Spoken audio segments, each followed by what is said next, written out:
அப்பதான் ரொம்ப நல்லா இருக்கும். எல்லாத்திலையும் மாற்றம் வரணும்னு இருக்கும்.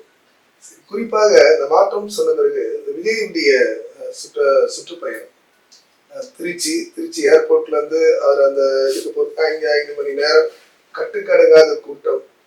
முதல் இதுலயே இந்த ஆடியோ சொதப்பல் என்பது நிறைய பேர் என்ன சொன்னாங்கன்னா, ஒரு சாதாரண ஒரு ஆடியோ சொதப்பலே இவரால் பண்ண முடியல, இவர் எங்க மற்ற இதெல்லாம் கேட்க போறாரு ஒரு குற்றச்சாட்டு இருக்கு. அதை பத்தி விஜய் பொறுத்த வரைக்கும், விஜய் ஒரு சினிமா பாணியா எடுத்தீங்கன்னா அவர் ஒரு இயக்குனருடைய நடிகர். இப்போ எம்ஜிஆரோட விஜய் கம்பேர் பண்றாங்க. எம்ஜிஆர் மலைக்கும் மடுக்கும் வித்தியாசம். எம்ஜிஆர் ஒரு லைட் மேல ஒரு லைட்டை எங்க நகர்த்தினா கூட எம்ஜிஆருக்கு தெரியும். அந்த அளவுக்கு எம்ஜிஆர் ரொம்ப நுணுக்கம். பாடல் வரிகள் கவிஞர்கள் இவரே எனக்கு இது வேணும் அது வேணும், அதுலயே பிரச்சனையான கவிஞர்லாம் பாடல் வரிகள் பிரச்சனை தான். முகாமுத்துக்கு 3 தமிழ் தோன்றியதை உன்னிடமோன்னு எழுதுனதுக்கு எங்கிட்டலாம் தோன்றாதான்னு கேட்டு வாலி கூட எல்லாம் பிரச்சனை ஆச்சு. அப்படிப்பட்ட ஒரு எம்ஜிஆர். உலக சுற்றுவாய்லாம் வாலி பாட்டு கிடையாது, வாலி பாட்டு அந்த அளவுக்கு. அதுக்கப்புறம் இந்த படத்துல பாத்தீங்கன்னா நேற்று நாளெல்லாம் யூஸ் பண்ணியிருப்பாரு. அப்போ ஒவ்வொரு விஷயத்தையும் பார்த்து பார்த்து பண்ணவர் எம்ஜிஆர். கேமரா போனோம், அவர் ஏரியல் ஷாட் வச்சா பிடிக்காது. அந்த மாதிரி அவர் எது நமக்கு தேவைன்றதை அவர் முடிவு பண்ணுவார். இவங்கெல்லாம் டைரக்டர் நில்லுங்க பண்ணுங்க ஆக்ஷன் அப்படின்னா பண்றாருங்க.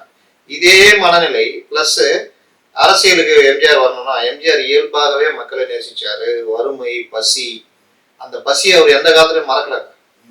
அந்த பசினால பட்ட வறுமையில சாப்பாடு இல்லாம இருந்தது இல்லை, அதை அவரு சாவர வரைக்கும் மறக்கல. மக்களுக்கு நல்லது செஞ்சாரு. நிலை மாறினாலும் குணம் மாறல. ஆனா இவர்கள் அப்படி இல்லை. இவர்கள் பிறக்கும் போதே வசதியா தான் பிறகுறாங்க. இவர்களுக்கு பசி பத்தி தெரியல, எளிய மக்கள் பிரச்சனை தெரியல, எல்லாத்தையும் சினிமா வசனம் மாதிரி பாக்குறாங்க. அப்ப அரசியலுக்கு வர்றதை இவங்க எப்படி எடுத்துக்கிறாங்கன்னா, நம்ம எம்ஜிஆர் சினிமா நடிச்சுட்டு வந்தாரு, பிரபலத்தினால வந்தாரு, ஜெயலலிதா வந்தாங்க, மத்தவங்க வந்தாங்க, விஜயகாந்த், அந்த மாதிரி நம்மளும் நல்லா நடிச்சு இவ்வளவு ரசிகர் இருக்காங்க, நம்ம ஏன் முதலமைச்சர் ஆகக்கூடாது, அதுதான் தகுதின்னு நினைச்சுக்கிறாங்க. ஆனா அது தகுதி இல்லைன்றத காலம் உணர்த்தும். இத நம்ம திருப்பி சொல்றோம்.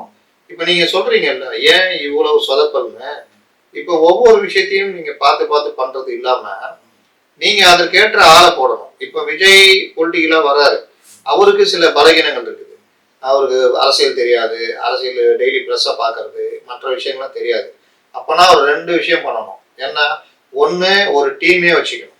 அதில் நல்லா இன்னைக்கு என்ன அப்டேட் பொலிட்டிக்கல் அதுக்கான ஒரு நல்ல நிபுணர்களை ஒரு ஸ்ட்ராட்டஜி டீமாக வச்சுக்கணும்.